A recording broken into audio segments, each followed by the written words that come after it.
Hello बच्चों, let's see this question.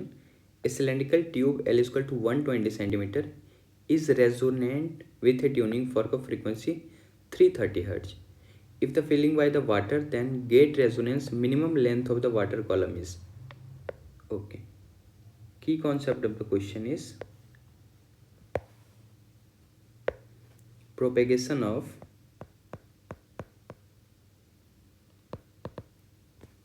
wave in closed cylindrical pipe or closed organ pipe.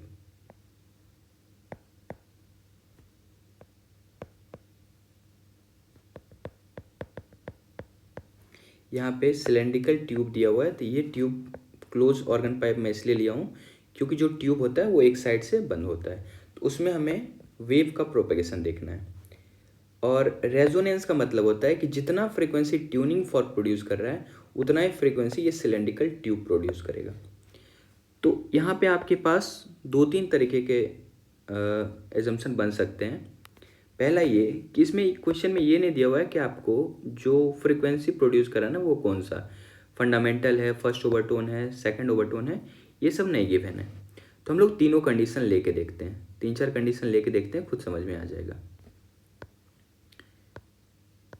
पहले वाले में देखते हैं. जो इसमें लेंथ तो आपका दिया हुआ है 120 सेंटीमीटर, तीनों एक ही ट्यूब है और उसी में हमें क्या करना है, मिनिमम पानी उसमें डालना है ताकि वापस से 330 हर्ट्ज फ्रीक्वेंसी प्रोड्यूस करे. तो अगर हम लोग फंडामेंटल फ्रीक्वेंसी कंसीडर करते हैं, फंडामेंटल फ्रीक्वेंसी में वेव का प्रोग्रेशन कैसा होता है, ऐसा. और इसमें रिलेशन क्या होता है, λ/4 इज इक्वल टू L. और अगर फर्स्ट ओवरटोन हुआ, फर्स्ट ओवरटोन में कैसा होता है, कुछ ऐसा होता है. तो इसमें रिलेशन होता है, देखो λ/4 λ/4 λ/4 यानी 3λ/4. तो यहाँ 3λ/4 इज इक्वल टू L. और सेकेंड ओवरटोन अगर आप देखो तो ये कुछ ऐसा होता है.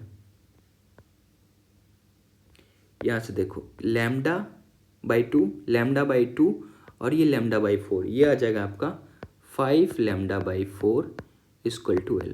तो आप देखोगे ये एक पैटर्न बन रहा है, λ/4 3λ/4 और 5λ/4. तो ये क्या बन रहा है, ऑड नंबर पे बन रहा है. ये आप देखोगे लेंथ का जो रिलेशन लैम्डा के साथ आ रहा है ये एक्चुअल में 2n+1 into λ/4 equal to length of tube के बराबर आ रहा है. अब हमें ये देखना है कि मैक्सिमम जो है, हमें मैक्सिमम स्पेस में प्रोपेगेशन कराना है ताकि मिनिमम पानी फील किया जाए. तो इसमें देखते हैं यहाँ पे क्या है, लैम्डा क्वेश्चन में नहीं दिया हुआ, तो हम लोग क्या करते हैं, लैम्डा फाइंड करते हैं किसकी हेल्प से, वेलोसिटी और फ्रीक्वेंसी की हेल्प से. तो रिलेशन क्या होता है, velocity equal to lambda into F. तो लैम्डा इक्वल टू आप क्या लिख सकते हो, frequency by velocity equal to lambda into F.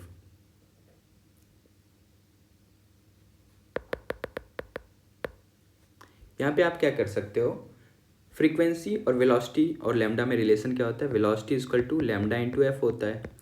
तो फ्रीक्वेंसी इक्वल टू आप क्या लिख सकते हो, वेलोसिटी बाई लैम्डा. और क्योंकि लैम्डा निकालना है तो आप लिख सकते हो lambda equal to velocity by frequency.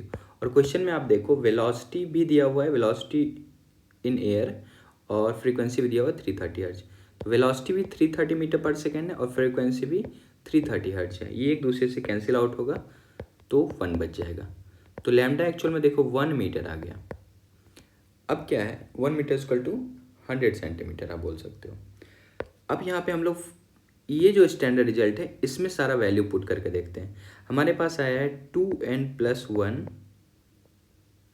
Into λ/4. ये किसके बराबर है, लेंथ. हमें लेंथ एक्सीड कितना नहीं करना है, 120 से ज़्यादा नहीं जाने. अगर हम लोग यहाँ पे n इक्वल टू 0 पुट करते हैं तो यहाँ से आपका जो आ जाएगा रिलेशन क्या आएगा, λ/4 इक्वल टू L. तो यहाँ से λ/4 के क्या करते हो, 1/4. 1/4 कितना आ जाएगा, 0.25 मीटर, या फिर आप कर सकते हो 25 सेंटीमीटर. तो एक तो पॉसिबिलिटी ये है कि हम लोग 25 सेंटीमीटर में वेव का प्रोपेगेशन कराएं और बचा हुआ 120 - 25 यानी 95 सेंटीमीटर में पानी फिल कर दें. तो इसमें वाटर फिल कितना हो जाएगा, वाटर के लिए स्पेस बच जाएगा 95 सेंटीमीटर.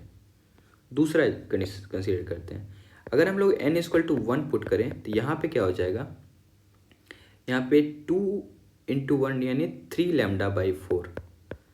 3 लैम्डा बाई 4 यानी 3 इंटू लैम्डा की जगह 1 यानी 3/4 मीटर, या फिर आप इसको लिख सकते हो 75 सेंटीमीटर लिख सकते हो।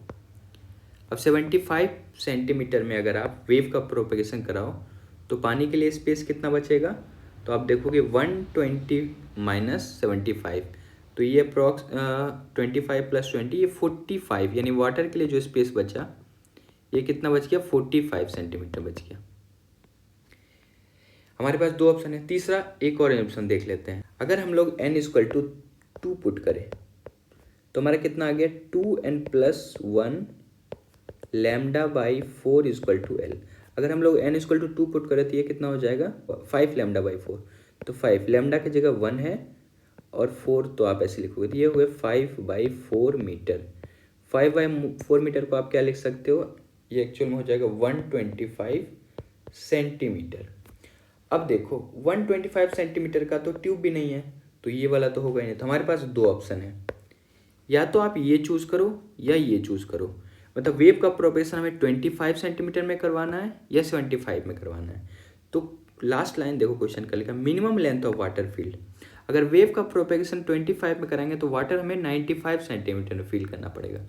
अगर वेव का प्रोपेगेशन 75 में कराएं तो वाटर सिर्फ 45 में फील करना पड़ेगा। तो दोनों में से मिनिमम कौन है, तो so the correct option is 45 centimetre. Hope you understand it well. Best of luck. Thank you.